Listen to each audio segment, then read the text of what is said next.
All right, welcome back to the M3 podcast. It's Rick and I again at HQ, and I feel like we've been covering some pretty good topics lately. We have been. Yeah, so today we're going over comparison is the thief of joy.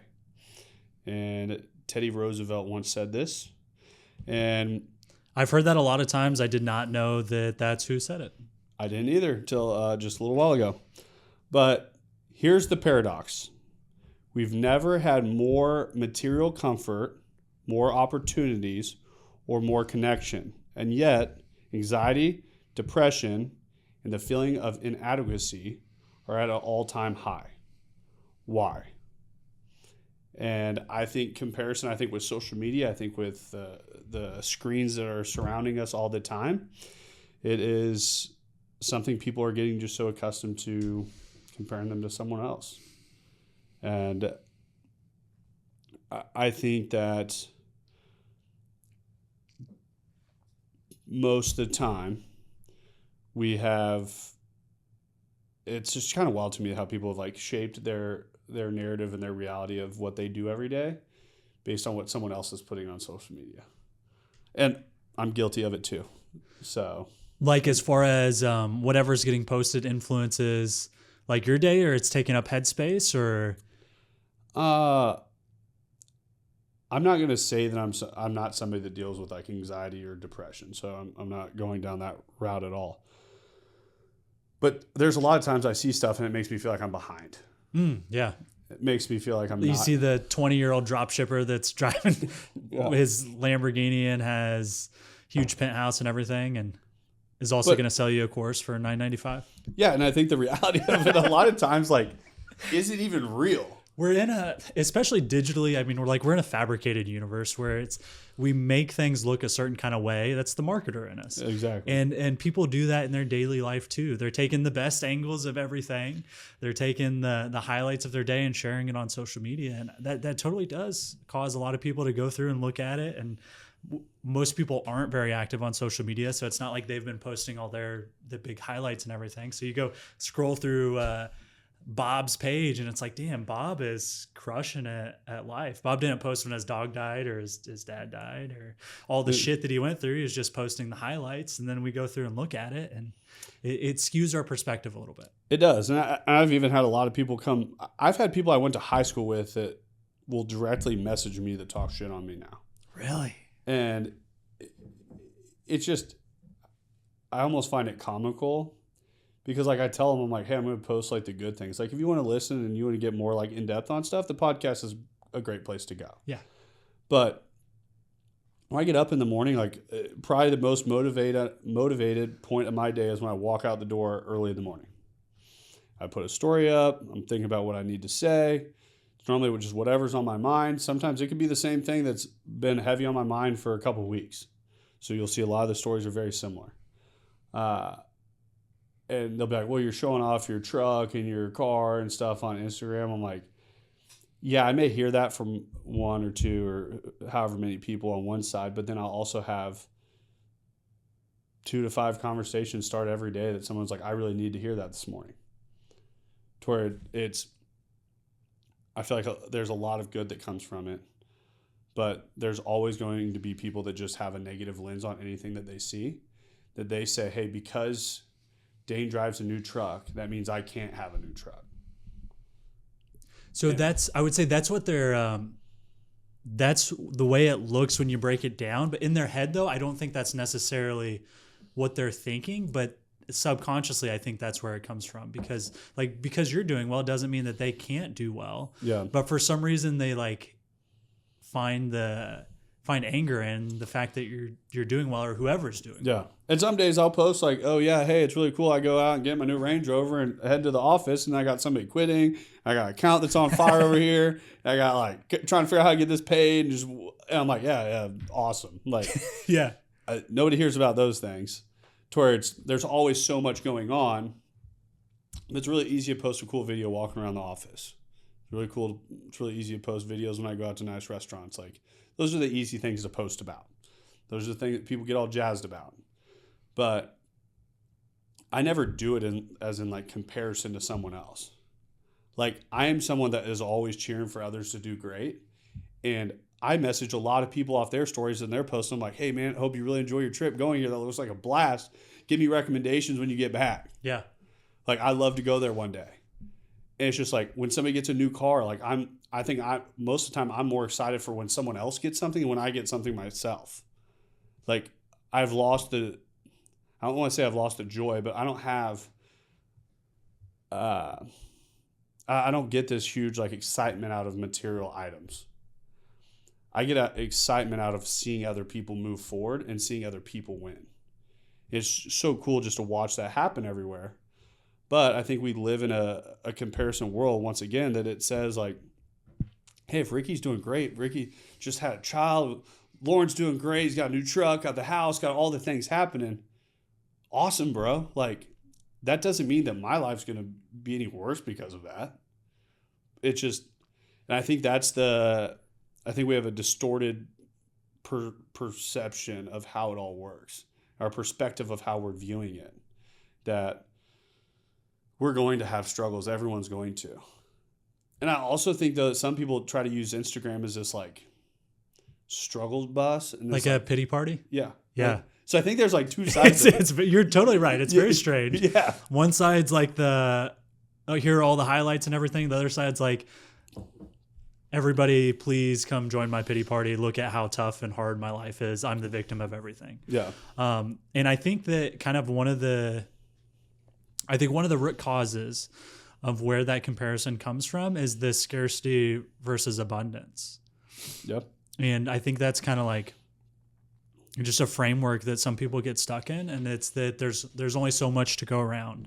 Money doesn't grow on trees, all those limited beliefs that you might have had growing up. And that's just totally not the case. Yeah. And it's funny. I always compare it to like an offense and a defense type deal. That I think there's a lot of people in business that they look at like, hey, this is how much money that the business pulls in. So everything's always factored off of this. Yeah. And if we make $1 million a year, we make $10 million a year, it's all going to be factored off this. And Patrick Bet-David's book, he talks about the next 5 moves. Like, he was always playing a game that financial state that he hadn't gotten to yet. To where I feel like I've played a game into a financial state that we're not at yet. But it's just, I know there's abundance of money out there. I've been around people that just spend money in a way that like most people can't even fathom. But it's never once have I been around those people and been like, oh my God, he's doing so well. Like, I can't. I'm like pumped that that's happening for someone. And it makes me think about like, it is possible. That I want to hear the story. Like, that's why I watch so many documentaries. And so I think that there is a comparison way that it's not always bad, but you can look to someone as inspiration and not be comparison.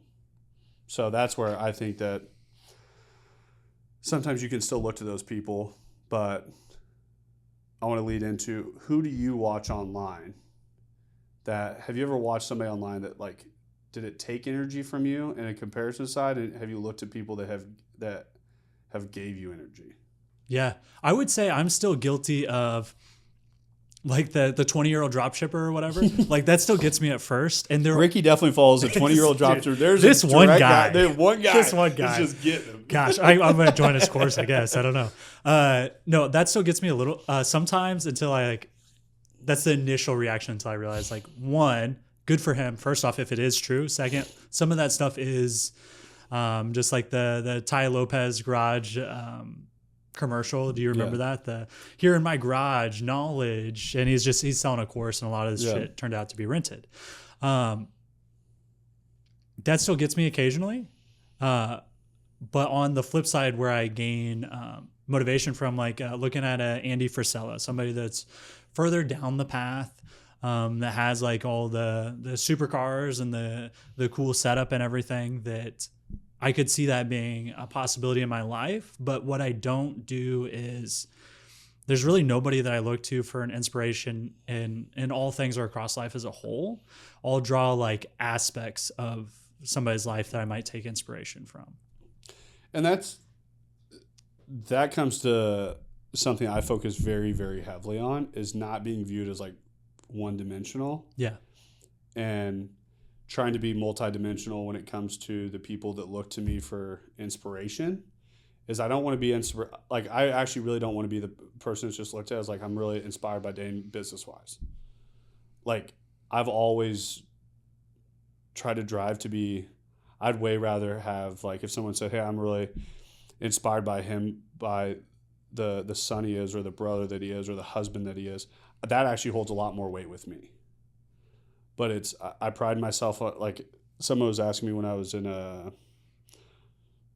big CEO group and they were all asking everyone like what their main accolade is when they go into a room, and you end up at an event and like what's the main thing that you wear on your sleeve like when you're at that event. And all these guys are talking about their different business accolades, and it gets to me and I'm like, it'd be my wife, like for sure. Like it's the biggest flex I have in a room. And everyone like kind of looks at me and I was like, I've just always prided myself on the relationship that we carry and the people that we are and what we do for others. And there's a lot of successful business people out there.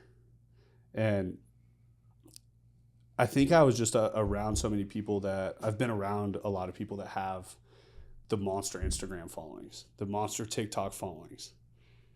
And I think from the outside in, everyone thinks that they got it all figured out. And they start comparing themselves to this highlight reel once again, that like we were talking about. And then once you end up around them, I'm like, you're a disaster. Like I don't aspire to be anything like that person. They've got one piece of the puzzle figured out. Yeah. So I think it's figuring out how that whole puzzle formulates for yourself. And what does that look like? And I think when people I think there's people that look in comparison in business, and I think sometimes there's a lot of people that look at comparison in relationships online. I think that's probably a bigger issue, anxiety and depression wise, in today's time than business.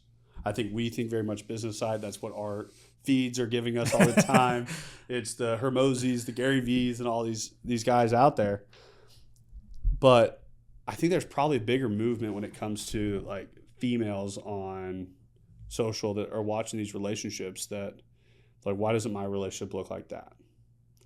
And I've always talked about the 80-20 rule, that in a relationship, if you have 80%, it's really easy to go find 20. That if you're looking, you can go out, and I've always, Madison and I have spoke about this a lot. Like if I really wanted to go look for 20% of what Madison doesn't have, I could go find it. And ultimately at that time, you think you're going to have more. But as you progress, it's going to take you a while, but then you're going to look back and say, hey, I had 80%, I just traded it for 20. That no person out there is perfect. I told Madison, I'm like, you could, if you wanted to go chase a shiny object, you go find somebody that's in better shape than me. Like if that's really what you're looking for, they could have 20% more. But are they going to be well-rounded enough to speak with you on an intellectual level every night in bed? Are they going to be driven to build that life with you all the time? Are they going to be driven to be that person in a room that is educated enough to speak to the people that you're friends with? And like I see it all the time when somebody brings somebody around that I'm like, what do you guys talk about outside of this? Yeah. So I think the comparison deal, when I started this, I was thinking very heavily towards business. And as we've spoke more, I think it goes a lot to relationships, friendships, a lot of other aspects of people's lives. I definitely agree with that. And I think one of the ways that people can start to overcome that comparison in general is the realization that everybody's on their own path. And your path isn't going to make sense until you get further down the road anyways. So there's no point in comparing where you're at right now to where somebody else is at right now. Because you don't know where they started. You don't know where their path ends. And you only know where you started and the progress that you've made. Yeah. So if you can focus on just the progress that you've made and not so much about the progress that you have left to go, that can be a good mindset to have. Yeah. And I think we talk about not knowing where someone started. Like, I know that there's somebody in Kansas City that runs around with a bunch of supercars. It's in his 20s. Mom owns them all. he posts on Instagram about him all the time, and everyone thinks that he like walks on water. But like people don't know the whole story. They know 5% of it. Like, am I faulting the dude for running around supercars? Hell no. I think it's cool as shit. Like, kudos. Yeah. But it's also just the narrative of what people see. They don't know what the whole story looks like. So now you have these guys that are the same age as him that are comparing them to him when their lifestyle and their structure is nowhere near the same. So it's like, I feel like that becomes an issue in a lot of states. But to your point, what does success look like on your scoreboard? And if no one else could see it, what would a meaningful life look like to you?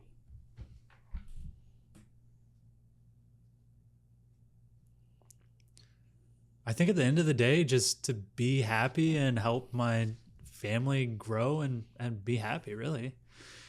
And I have a lot of I want nice things and have a big estate that my family and the generations can grow up on and stuff like that. But at the end of the day, I think what you want in those moments is the feeling of wholeness and happiness.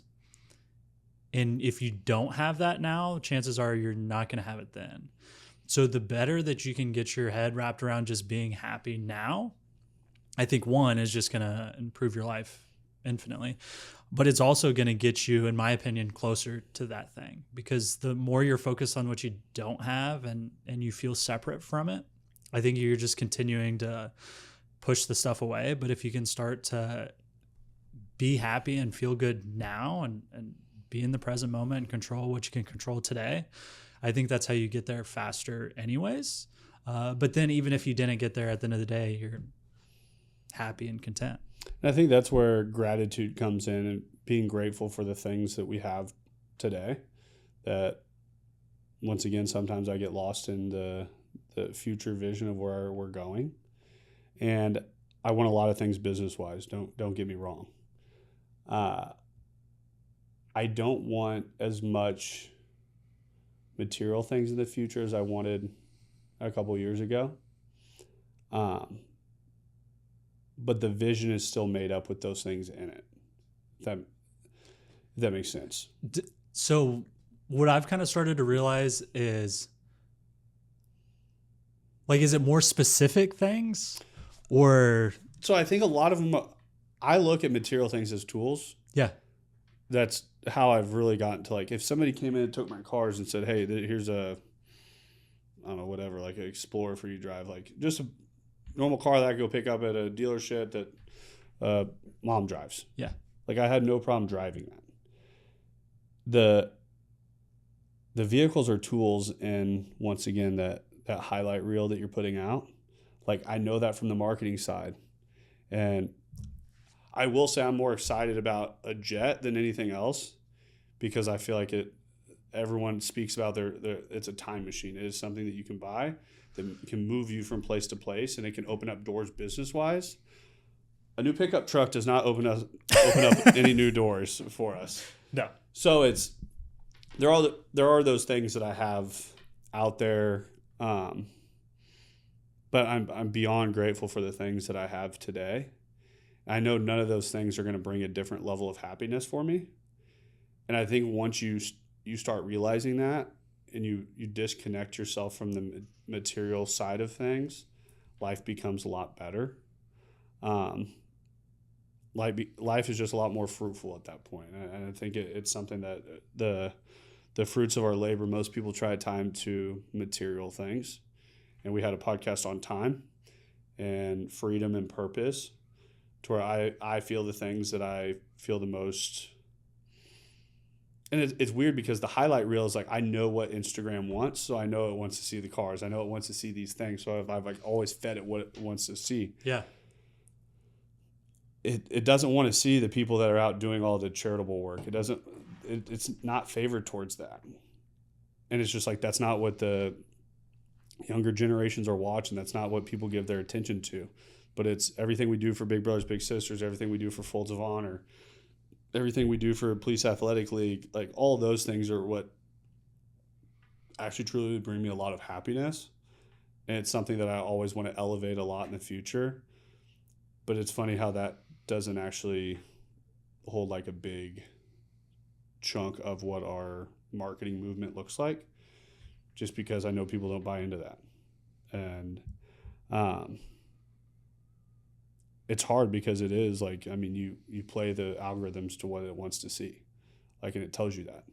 And I think that's wild too, that you have a lot of these marketing firms, you have a lot of people out there that post things and nobody watches it. And I'm like, the algorithm's going to tell you what it wants to see. The drop shipper that's 20 with the Lambo, he's doing great on Instagram. Like, people are buying his courses. Like, that's how he's actually making money. Well, people are either hating or buying the course. Yeah. So it's like, either way, he's winning. Yeah. And it's one of those things that when you buy the cars and stuff, is it going to give you hate? 100%. People are going to hate on it. That's a guarantee. If you find success, people are going to hate on it. And I think also making sure that that doesn't take a place in what you're comparing to, because I think there's people that can compare themselves up and there's people that compare themselves down. So like they're posting their wins and then people are hating and they kind of like let it get to them a little bit. Yeah. And that they will go start looking at it as like, and I think sometimes there's people with a lot of money that post these things, and the hate they have towards someone is somebody that actually has the relationship at home, somebody that has the happiness that they're trying to find. They have the family, they have all the things that I know 40-year-old men that have all the money in the world, but they can't figure out how to keep a female with them for over a week. Yeah. But it's like the wild shit that they're posting on Instagram and TikTok and YouTube or whatever, and it's going viral every week.